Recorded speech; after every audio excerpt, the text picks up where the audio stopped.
Hey, this is Sasha. Welcome to another episode on Hungry for Returns. Num, num, num, num, num. Today we're going to go ahead and take a look at day trading 1 minute, 3 minute, 5 minute charts. And I'm not sure if I did this video, but we'll do a little bit of a different situation for it. And I'll show you an actual example here on day trading. So if you have a specific question you want me to answer, go ahead and write in tradersfly.com. Submit a voice question, and then you can get a video response because that way things are more detailed. Anyway, I truly appreciate everybody joining me and asking all the questions because not only does it help you, it also helps other people that are watching. So feel free to submit questions, and I'll go ahead and share with you my own personal opinion and from my past successes and failures. So let's get started. Let's listen to the question, and then we'll go into some day trading 1 minute, 3 minute charts and give you some insight for that. Hi Sasha, I enjoy all your video. It's regarding day tradings, and one of your video is showing how to choose stocks for day trading. I have a few questions because your video doesn't really answer some of the questions that I have in my mind. The first question is for day trading on a 1 minute time frame with reference to 5 minutes and also the daily charts for support and resistance. How do you trade it to prevent false breakout? And the next question is, how do you scan for the high volatility stocks for day tradings on a very small time frame of 1 minute and 5 minutes? I will be appreciating if you can show it to us, your technique, how to do day tradings on 1 minute and 5 minutes with reference to the candlesticks patterns and also to the support and resistance on the 1 minute and 5 minutes. Thank you. All right, guys. Let me give you some insight here on this. Let's go to the screen. Typically, if I'm doing day trading, I don't do day trading a ton. But if I'm looking to day trade, I like kind of like a 3-screen version. And that's kind of going to look like a monthly chart, a daily chart, and then I'm looking kind of like a 15 or 30-minute chart. So this gives me kind of, what does this do? Well, the big picture chart gives me the big picture. Where's the stock? The day chart gives me kind of more of an intermediate, what's going on here recently, and the 15-30 minute will give you kind of the exact entry exit point, okay? So as I look at this, okay, so if I'm looking to, let's say, day trade Facebook, okay, I know long term right now, this first chart right here tells me long term stock's been heading higher, a little bit, a couple pullbacks there. Medium term, which is the middle chart, the day chart, each candlestick represents a day. Overall, it's been heading higher, but then recently we just continue to head lower.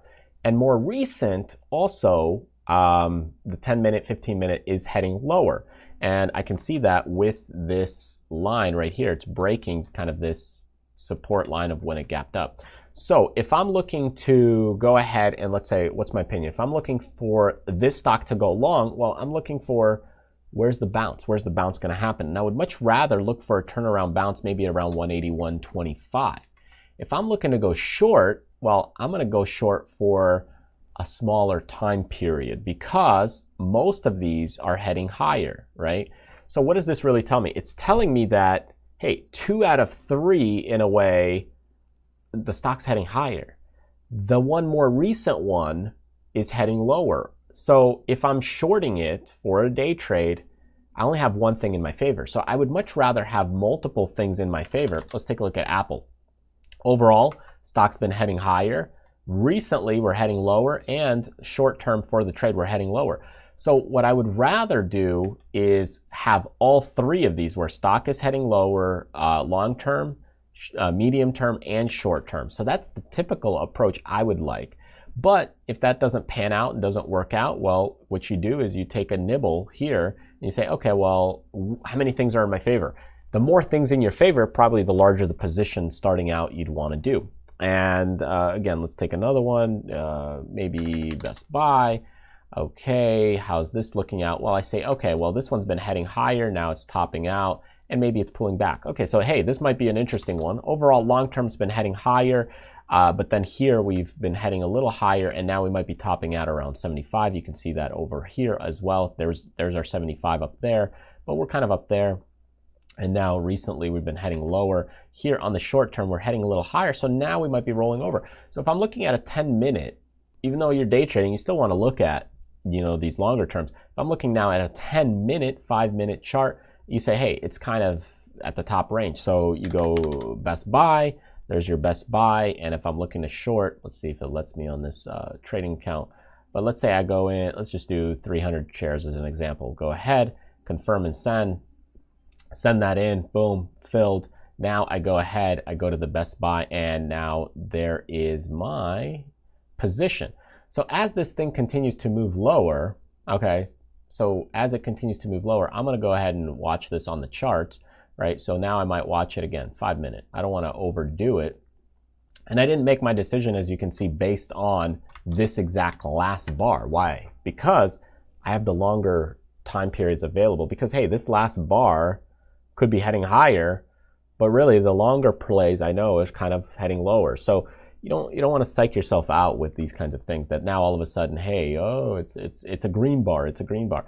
That's where people kind of go wrong. Really, I know that, hey, this is my resistance level, and I'm basing it on that. I'm not basing it on, hey, this recent bar it's heading higher. Okay, well, don't get psyched out.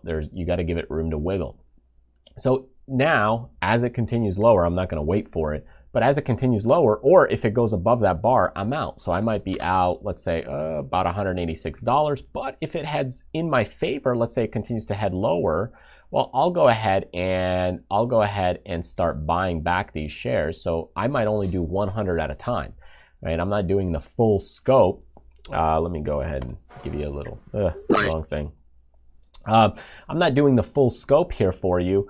I'm just doing 100 shares at a time, because if you did the full, getting rid of the full amount, well, you're not letting the stock go and work in your favor.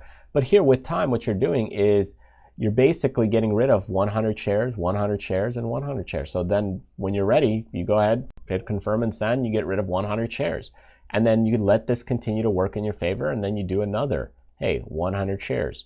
And you might do that 2 or 3 times throughout the day, and then you close out your position. But that's what happens in, well, 6.5 trading hours, but you might only be in the trade, let's say 2 hours, 3 hours, if you're doing kind of a day trade like this. So that's how you would approach it. And then you finally close out your position, okay? That's how I would approach it. If you approach it differently, that's fine. But I always tell people take profits in the strength. You're taking money off. In this case, you'd be taking shares off. 1 minute, is just too quick. It's just your boom, boom, ooh, whoa, ooh, what happened? That's really what you're doing on the 1 minute. If you're doing a 1 minute, you're better off doing, there's, where is it? The active trader. There's active trader right here. Boom, buy at market, sell at market. You got these buttons right there. There's even hotkeys you can set up, and then you trade this way. But I don't like to do it that way, because typically, quick enough you got to give it wiggle room anyway. But here you're just, boom, you're trying to do a bunch of trades, commissions start to add up real quick, and it's a stressful thing because you got to be at the screen, you got to be really watching it like a hawk. And anyways, I don't enjoy that lifestyle too much. Sometimes it might be fun to do, but once you have kids and those kinds of things, you prefer a little bit more maybe option trades, stable trades, things that you're in for a handful of days, things that don't whip you around, things that you don't have to focus in as much. I'm getting older myself, so I don't want to be constantly at the computer screen all the time, just watching ticks. Because think about it, you're just watching these ticks. That's a boring life. Instead, I enjoy making these videos for you guys. It's much more fun and engaging. You got to do something with your life. And yeah, so in that case, I'd rather, hey, put on kind of an option spread, like, give you an example. Here's Amazon. And, in this case, you let this thing kind of sit and work, and it doesn't matter if it hits it perfectly. You're still, hey, on a $5,000 investment, you might be up $500 and, well, in this case, $630. So, and that's much more favorable for me. But for you, if you enjoy the day trading, there's nothing wrong with it. It's just a different approach, but you got to be watching the ticks and watching the screen. And but that's how I would do it if I was you. So I hope this was helpful, gives you some insight. If you have a specific question you want me to answer about trading, investing, or the stock market, then go to tradersupply.com and ask your question. If you just want to hang out on YouTube and watch other videos, watch some educational ones. So subscribe on our YouTube channel, and that way you can continue to learn and get on the newsletter list. If you're not on the newsletter list, you're not getting some insider information from us, like coupon codes, new courses coming out, membership deals, discount signups, upgrades that we're doing to our website, other cool videos, and other great things that I have planned, like webinars, interactive content, and other cool stuff.